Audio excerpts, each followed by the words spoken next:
राधे। बोले बांके बिहारी लाल की, शंभुनाथ भगवान की। हर हर महादेव, हर हर महादेव, हर हर महादेव। तो ध्यान दीजिए, भगवान किनको मिलते हैं और किनको नहीं मिलते। भगवान किसे मिलते हैं और किसे नहीं मिलते। व्याधस्य चरणम ध्रुवस्य च वयो विद्या गजेंद्रस्य का जाति विदुरस्य यादवपते रुक्रच किम पौरुषम कुब्जाय की तत्र रूप मदिकम किम तत्सुदामनो धनम भक्त्या तुष्यति केवलम परमया भक्ति प्रियो माधवा। तो भगवान किसे मिलते हैं, गौर करिए, इस श्लोक का अर्थ बता रहा हूं मेरे भाई बहन।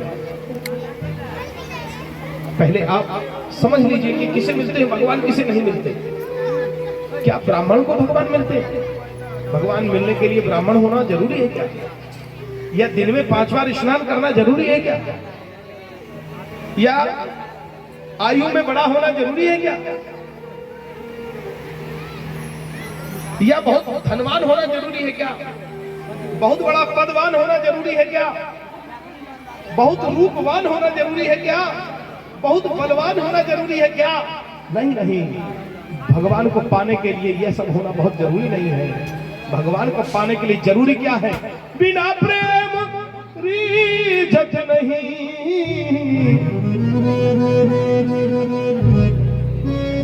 नटवर नंद किशोर जी, नटवर नंद किशोर।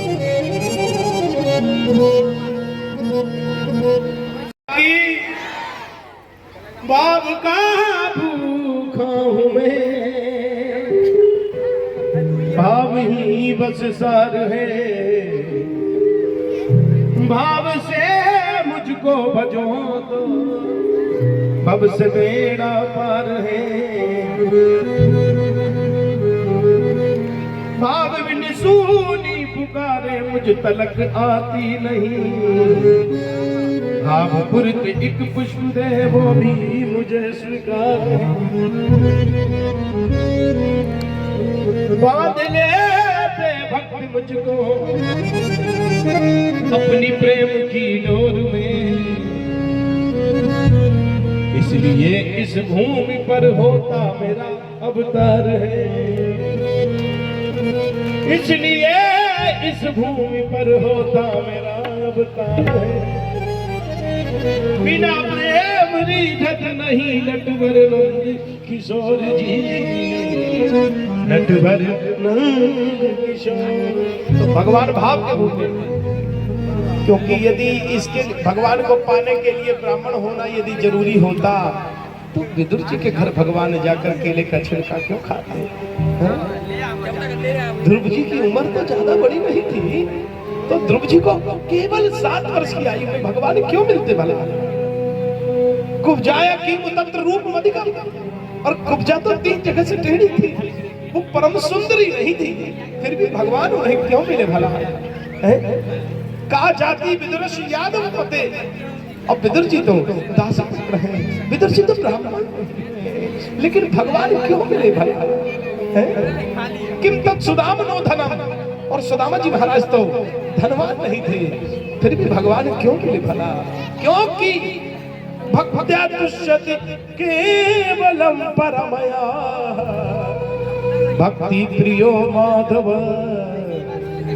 भक्ति प्रियो माधव।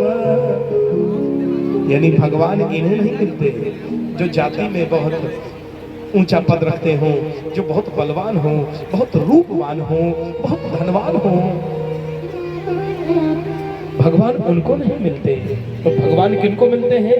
जो भगवान को चाहने वाला हो, जो भगवान का प्रेमी हो, जो भगवान के प्रति समर्पित हो। जैसे प्रहलाद जी को भगवान मिले। प्रहलाद का अर्थ क्या? प्रहलाद, जिनका भगवान के ऊपर संपूर्ण आह्लाद है, वही प्रहलाद है। यानी विश्वासो फलदायकम, विश्वास है आपका तो मूर्ति में भी भगवान है, और आपका यदि विश्वास ही नहीं है तो साक्षात भगवान भी सामने खड़े हैं, तब भी आप देख नहीं पाएंगे, पहचान नहीं पाएंगे। मेरे भाई बहन ध्यान दें, यदि 5 बार नहाने से भगवान मिल गए होते तो भगवान को पाना तो बहुत आसान हो जाता और हर कोई पा लेता। पर भगवान को पाने के लिए 5 बार नहाना और बहुत ज्यादा धन कमाना जरूरी नहीं है। भगवान को पाने के लिए उनसे सच्चा मीरा की तरह प्रेम करना बहुत जरूरी है, सुदामा की तरह प्रेम करना बहुत जरूरी है, विदुर जी की तरह प्रेम करना बहुत जरूरी है, ध्रुव जी की तरह प्रेम करना बहुत जरूरी है, सबरी की तरह प्रेम करना बहुत जरूरी है, विदुरानी की तरह प्रेम करना बहुत जरूरी है। प्रेम ही जगत के सार है। प्रेम यदि आपने कर लिया तो भगवान के पास आपको जाना नहीं पड़ेगा, भगवान स्वयं दौड़ के आपके पास चले आएंगे। मेरे भाई बहन, भगवान तो अभी भी इस कथा में आसपास ही हैं, पर उनको देखने के लिए नहीं, उनका दर्शन करने के लिए आपकी मन की आंखें, उस प्रकार के आपके चक्षु चाहिए। ये चर्म चक्षु काफी नहीं है, उनका दर्शन। तो भगवान तो आपके आसपास ही हैं, भगवान तो बुलाते हैं, पर वो मिलेंगे तो तब, आपको गले तो वो तब लगाएंगे जब आप अपने अहंकार के महल से निकलकर आप बाहर जाएंगे। तो आपको गले लगाने के लिए तो भगवान बाहर ही खड़े हैं, पर वहां जाना तो आपको पड़ेगा। मेरे भाई बहन ध्यान दीजिए, जो संसार के बस में है वह मनुष्य है, और संसार जिसके बस में है वही परमात्मा है। मेरे भाई बहन, वही भगवान है। मेरे भाई बहन, बोले कृष्णचंद्र भगवान की। यदा तु राजा स्वसुतान साधु पुरुषन्न धर्मन विनष्ट दृष्टि। तो विदुर जी महाराज को देखो भगवान कैसे मिले। आज महाराज धृतराष्ट्र को आज समझाया है विदुर जी महाराज ने कि आपके बाहर की आंखें तो जन्म से ही नहीं है महाराज, और आपके भीतर की आंखों को आपके साले साहब सपनों ने फोड़ दिया है। मेरे भाई बहन, बताया कि आप प्रेम से बोलना पड़ेगा, राधे राधे। तो आज विदुर जी महाराज ने समझाया कि आपके जो ज्येष्ठ पुत्र हैं दुर्योधन, वो वारणावत नाम के गांव में लाख का भवन बनवाकर और पांडवों को मारने का जो षड्यंत्र कर रहे हैं महाराज, ये ठीक नहीं है। आप अपने पुत्र को रोकते क्यों नहीं महाराज? ऐसा करने से आगे आने वाले समय में महाभारत जैसा भयंकर विनाशकारी युद्ध होगा और इसमें कोई भी नहीं बच पाएगा महाराज। आप एक पुत्र को निकाल देने से अगर आपका पूरा परिवार बचता है तो उसे निकाल क्यों नहीं देते महाराज? यदि पूरे गांव में एक घर को नष्ट कर देने से पूरा गांव बचता है तो कर देना चाहिए। पूरे देश को बचाने के लिए अगर एक राज्य को नष्ट भी करना पड़े तो कर देना चाहिए महाराज, कर देना चाहिए। और पूरे परिवार को बचाने के लिए परिवार के एक व्यक्ति को परिवार से निकालना भी पड़े तो निकाल देना चाहिए, ऐसा ही करना चाहिए। मेरे भाई बहन, समझाया तो बहुत था, लेकिन उसी समय दुर्योधन का आना हुआ। दुर्योधन अपने आंखें लाल पीली कर गए और आज आकर विदुर जी महाराज पर क्रोध करने लगा, उन्हें डराने लगा। अरे दासी पुत्र, मेरी कृपा से तुझे मंत्री पद मिला है और मेरे खिलाफ तू मेरे पिता को भड़काता है, तो निकल जाए यहाँ से। नेत्र सजल हो गए, नेत्र से आंसुओं के पन्हारे निकलने लगे बार बार। और विदुर जी महाराज आज अपना मंत्री पद त्याग कर अपनी पगड़ी उतार कर रखे और विदुरानी के साथ, अपनी पत्नी के साथ वहां से कुछ दूर चले गए, जंगल में जाकर, केला के वन में जाकर।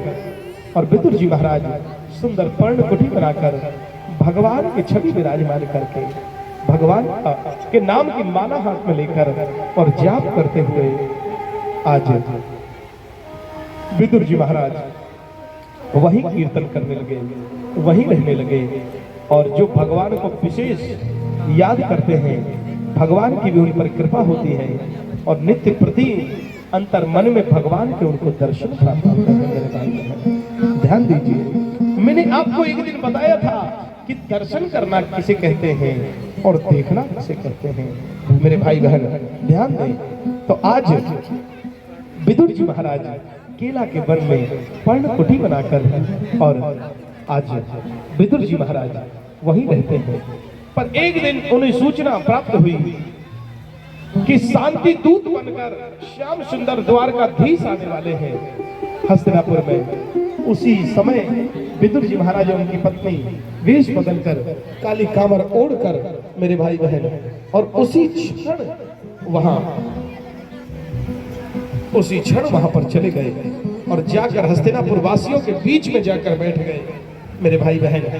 आज विदुर जी महाराज और जैसे ही भगवान द्वारकाधीश की जैसे ही सवारी आई है तो उसी समय विदुर जी महाराज आज टकटकी लगाकर अपने श्याम सुंदर को, अपने भगवान का दर्शन कर रहे हैं, अपने भगवान को देख रहे हैं।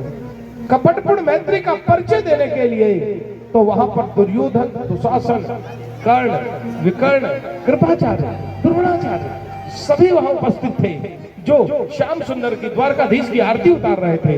पर आरती उतार रहे लोगों की तरफ द्वारकाधीश ने नहीं देखा। द्वारकाधीश ने देखा मेरा भक्त विदुर कहाँ है। और जैसे ही विदुर जी महाराज की ओर इनकी दृष्टि गई, जैसे ही भगवान ने विदुर जी को देखा और विदुर जी ने भगवान को देखा, आज विदुर जी महाराज के हृदय रूपी समुद्र में ऐसा लगा जैसे आनंद रूपी हिलोरे उठ रही है महाराज। और आज विदुर जी महाराज का मन रूपी मयूर नाचने लगा। बोलिए कृष्णचंद्र भगवान की जय। आज विदुर जी महाराज सिंहासन पर, आज भगवान श्याम सुंदर जैसे ही आज मंच पर जैसे ही पधारे हैं तो देखा एक सुंदर मणिमय सिंहासन, एक सुंदर सिंहासन, सुंदर मणिमय सिंहासन जड़ा है। भगवान उस पर जाकर बैठे हैं और भगवान श्याम सुंदर ने जैसे ही भरे दरबार में, जहां बड़े बड़े योद्धा उस समय के जो बैठे थे, जहां पर पितामह भीष्म स्वयं वहां पर बैठे हैं, गुरु द्रोण, कृपाचार्य साक्षात वहां पर बैठे हैं, महाराज धृतराष्ट्र से आज भगवान श्याम सुंदर ने पूछा कि महाराज पांडु तो आपके ही भ्राता थे महाराज, और ये राज्य भी तो महाराज पांडु का ही था, तो फिर महाराज आपके ज्येष्ठ पुत्र दुर्योधन यहाँ के युवराज कैसे हुए, ये आपका राज्य कैसे हो गया। ये सारी बात दुर्योधन सुन रहा था, मन ही मन क्रोध कर रहा था। भगवान ने मुस्कुराते हुए कहा, ये पूरा राज्य एक प्रकार से देखा जाए तो पांडवों का ही है महाराज, लेकिन आप पूरा राज्य नहीं, उन्हें आधा राज्य दे दीजिए, आधे राज्य में ही वो संतुष्ट हो जाएंगे।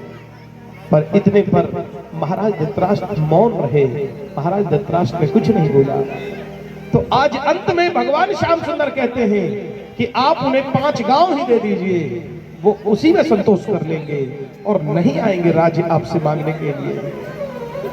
लेकिन इस पर भी मौन रहे महाराज धृतराष्ट्र और कुछ नहीं बोले। लेकिन उस बड़ी सभा में अकेले दुर्योधन उठकर खड़ा होकर, इतने बड़े बड़े योद्धाओं के बीच में, अपने बड़ों के बीच में उठकर, और दुर्योधन अपनी आंखें लाल पीली करके, अपने भौं को चढ़ाकर, नेत्र को लाल करके, और दुर्योधन कहने लगा कि अरे दुष्ट ग्वारिये, मैं जानता था कि तू पांडवों का ही पक्ष लेगा, पर मैं बड़ी सभा में कह देता हूं तुझसे, अभिमानी बहुत बड़ा था, इसीलिए तो पता नहीं, अभिमानी का, ईर्ष्या द्वेष करने वाले का तो पतन होना निश्चित ही है मेरे भाई बहन, ध्यान दें। तो आज दुर्योधन कहने लगा कि सुच्चे ग्रे नैवदास्यामि बिना युद्धेन केशवा, बिना युद्ध के सुई का अग्रभाग जितनी भूमि में छिद्र करता है, उतनी भूमि बिना युद्ध के मैं दे नहीं सकता। भगवान कहने लगे, अरे मूर्ख दुर्योधन, ये आंखें लाल पीली किसको दिखाता है? तुम्हें जरा भी सहूर नहीं है कि एक शांति दूत के साथ कैसा व्यवहार करना चाहिए? अरे मूर्ख, युद्ध की विभीषिका तुम्हें नहीं मालूम, कितनी माताओं की गोद सुनी हो जाती है, कितनी माताएं वैधव्य को प्राप्त हो जाती हैं। अरे मूर्ख, यदि युद्ध हुआ तो तुम्हारे पास उतनी भूमि नहीं बचेगी जितनी भूमि में सुई का अग्रभाग छिद्र करता है। दुर्योधन और शांति दूत के साथ कैसा व्यवहार करते हैं ये तुम्हें नहीं मालूम। और सभा छोड़कर भगवान जब जाने लगे तो कपटपूर्ण मैत्री का परिचय देने के लिए दुर्योधन अब मुस्कुराते हुए पहुंचा और कहने लगा कि मेरा बचपन से ही क्रोधी स्वभाव है कन्हैया, मैं क्या कर सकता हूं भला, मैं बचपन से ही, बालपन से ही ऐसे स्वभाव का हूं। परंतु अभी आपको जाना नहीं है। द्वारकाधीश मेरी माता गांधारी, आपको तो मालूम है वो देख नहीं सकती और आंख पर पट्टी बांध कर रहती है, क्योंकि मेरे पिता देख नहीं सकते और मेरी माता पतिव्रता नारी है, इसलिए वह भी देख नहीं सकती। पर आपके लिए बहुत ही सुंदर व्यंजन बनाए हैं, 56 भोग बनाया है और ऐसे दुर्लभ व्यंजन है, ऐसे दुर्लभ भोजन है जो खाना तो दूर की बात आपने कभी देखा भी नहीं होगा। ये सुनते ही आज भगवान मुस्कुराए और कहने लगे कि दो ही परिस्थिति में भोजन किया जा सकता है, या तो तुम्हारे मन में श्रद्धा हो, भाव हो, या फिर मेरे पेट में भूख हो। भावना में भाव नहीं है तो भावना बेकार है, भावना में भाव है तो भव से बेड़ा पार है, और भावना में भाव नहीं तो भावना बेकार है। दुर्योधन से ऐसा कहकर और जाते हुए कहने लगे आज भगवान श्याम सुंदर कि दुर्योधन, वैसे भी मैं तुम्हारे घर का भोजन नहीं कर सकता, क्योंकि मेरा निमंत्रण तो विदुर काका के यहाँ से आया है कि प्रभु जब आप हस्तिनापुर आओ तो पहला भोजन मेरे घर का करना, इसलिए आज भगवान वहां से चल पड़े। दुर्योधन हंसी उड़ाने लगा आज भगवान की कि अरे जाओ जाओ, जिसके खाने का स्वयं ठिकाना नहीं है वो तुमको क्या खिलाएगा। मेरे भाई बहन, आज भगवान श्याम सुंदर मुरली मनोहर जय सही विदुर जी के नाम की घोषणा करते हैं बड़ी सभा में। मेरा निमंत्रण विदुर काका के यहाँ है। तुरंत ही विदुर जी महाराज प्रसन्नता से फूले नहीं समाते और विदुर जी महाराज वहां से दौड़े दौड़े आज अपने कुटिया की ओर प्रस्थान करते हैं। विदुरानी जाती है, गोबर का चौका लगाती है, अपने कुटिया को, आंगन को सजाती है। विदुर जी महाराज जाते हैं आज भगवान के लिए दूध, दही, माखन, मिश्री, मालपुआ, रबड़ी, राजभोग इत्यादि लाने के लिए। इतनी देर में तो भगवान पहुंच ही जाते हैं और इतनी देर में भगवान पहुंचकर और आज जैसे ही दरवाजा खटखटाने लगे, उस समय विदुरानी, विदुर जी की पत्नी उस समय स्नान करने के लिए गई थी। जैसे ही भगवान ने दरवाजा खटखटाया, काकी मैं द्वारिका को धीश कृष्ण कन्हैया बोल रहा हूँ और मैं आए गया हूँ, लेकिन दरवाजा तो खोल। आज विदुरानी के कान में जैसे ही आवाज गई है, आवाज सुनाई पड़ी है, विदुरानी स्नान करना भी भूल गई, कपड़े पहनना भी भूल गई। आधे वस्त्र पहने थे, आधे नहीं पहने थे और कपड़े पहनना भूल गई। और उसी अवस्था में आकर दरवाजा खोला तो प्रेम से आज विह्वल हो गई और प्रेम अश्रु की धारा उसके नेत्रों से बहने लगी और भगवान का दर्शन करके वो निहाल हो गई। भगवान को अपनी कुटिया में बुलाना भी भूल गई। भगवान ने जब इशारा किया और भगवान अपना जो दुपट्टा है, दुपट्टा उठाया भगवान ने, आज विदुरानी भगवान को आंगन में लेकर जाती है। आइए न केशव, पधारिए न केशव। और लकड़ी का जो पटा होता है जिसे आप पीढ़ा बोलते हैं, आज आंगन में बीचों बीच वो बिछा दिया है, जो मणि के सिंहासन पर और स्वर्ण के सिंहासन पर बैठने वाले जो श्याम सुंदर है, वो आज लकड़ी के पटा पर आधे ही बैठे थे। विदुरानी ने लकड़ी का पटा उठा लिया और कहा, नहीं नहीं केशव, आप यहाँ नहीं, आप यहाँ विराजमान हो जाइए। नहीं नहीं, यहाँ नहीं केशव, आप यहाँ विराजमान हो जाइए। नहीं नहीं, यहाँ नहीं केशव, आप यहाँ विराजमान हो जाइए। और ऐसे करते हुए पूरे आंगन की परिक्रमा से करवा दी और आज आंगन के कोना में पटा को उल्टा बिछा दिया और उल्टा पटा पर भगवान बैठे हैं, मुरली मनोहर बैठे हैं, श्याम सुंदर बैठे हैं। और आज विदुरानी इतना स्नेह करती हैं, विदुरानी इतना प्रेम करती हैं मेरे भाई बहन, कि आज विदुरानी भगवान के लिए केले का फल तोड़कर लेकर आई है। भगवान भी पेट पर हाथ धराते हुए कहते, काकी मुझको बहुत जोर की भूख लग रही है, कछु खाने को हो तो मुँह कूदे।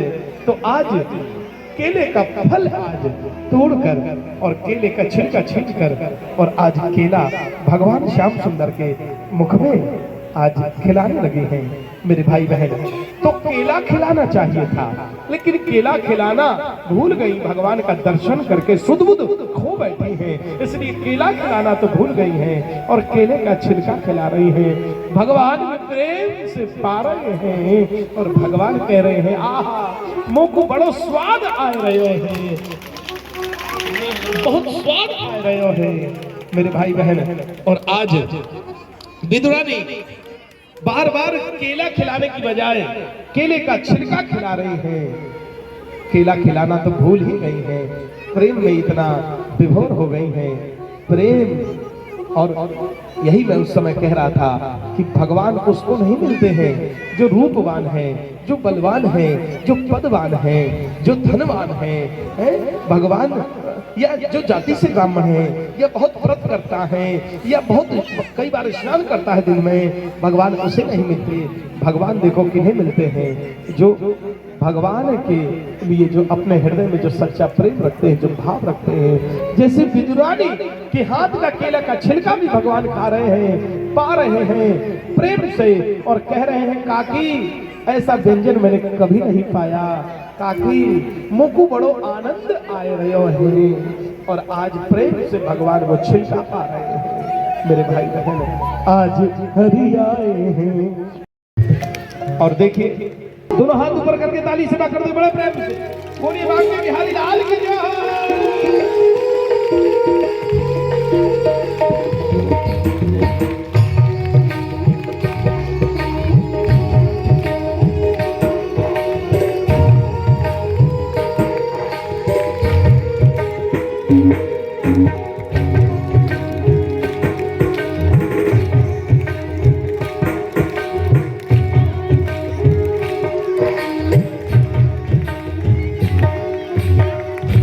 आज हरि आए विदुर घर पावना, आज हरि आए विदुर घर पावना, आज हरि आए। विदुर नहीं करती विदुरानी, विदुर नहीं करती विदुरानी, आवत देखे सारंग पानी, आवत देखे सारंग पानी। फूली अंगन समावे चिंता, फूली अंगन समावे चिंता, भोजन क्या जिमावना, आज हरि आए हैं विदुर घर पावना, आज हरि आए हैं। केला बड़े प्रेम सोलाई, केला बड़े प्रेम सोलाई, गिरी गिरी सब देत गिराई, गिरी गिरी सब देत गिराई। छिलका देत श्याम मुख माही, छिलका देत श्याम मुख माही, लागे परम सुहावना, आज हरि आए हैं विदुर घर पावना, आज हरि आए हैं।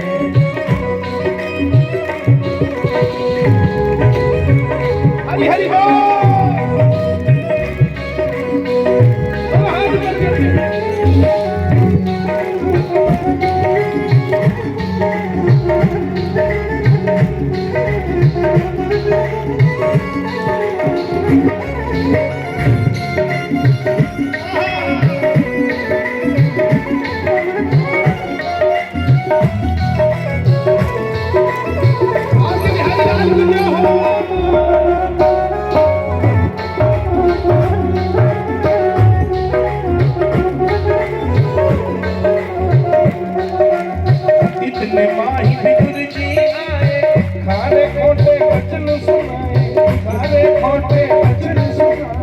छिलका देत श्याम मुख माही, छिलका देत श्याम मुख माही, कहाँ गवाई भावना, आज हरि आए विदुर घर पावना, आज हरि। केला लिए विदुर घर माही, गिरि देत गिरधर मुख माही, केला लिए विदुर घर माही, गिरि देत गिरधर मुख माही। कहो कृष्ण जी सुनो विदुर जी, कहो कृष्ण जी सुनो विदुर जी, वो स्वाद नहीं आपना, आज हरि आए विदुर घर पावना, आज हरि आए विदुर घर पावना, आज हरि आए। हरि हरि बोल।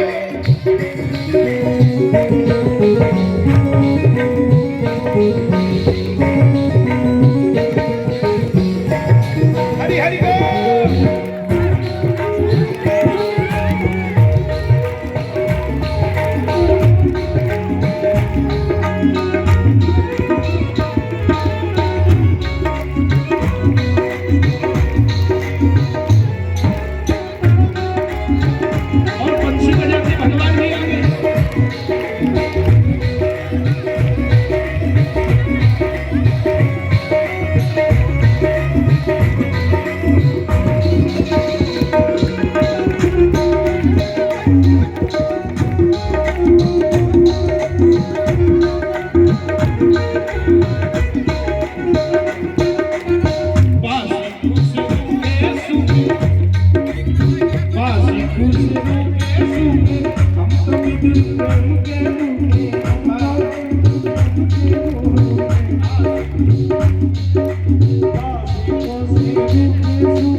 और कहने लगे गोपाला तेरी पूजा, रंजलाला तेरी पूजा, तेरी पूजा, रंजलाला तेरी पूजा हमसे ना बनी। कहाँ से लाऊं माखन, कहाँ से लाऊं, कहाँ से लाऊं माखन, कहाँ से लाऊं मिश्री, कहाँ से लाऊं लकड़ी,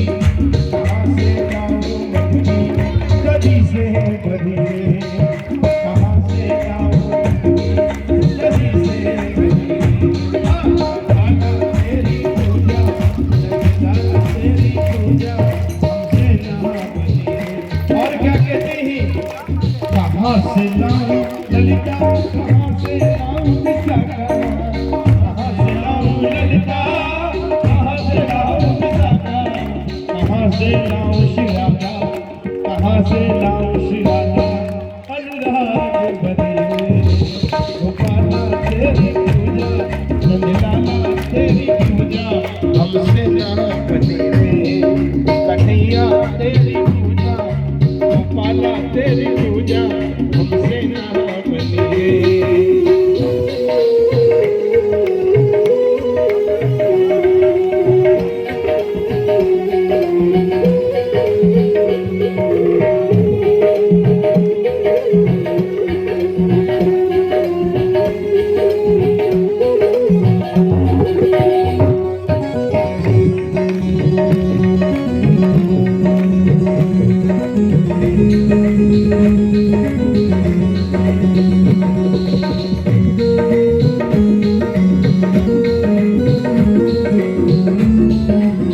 कहाँ से लाऊं गंगा, कहाँ से लाऊं यमुना, कहाँ से लाऊं गंगा, कहाँ से लाऊं यमुना, कहाँ से लाऊं सरयू, कहाँ से लाऊं सरयू, प्रेम रस से भरी रे गोपाला तेरी पूजा, नंदलाला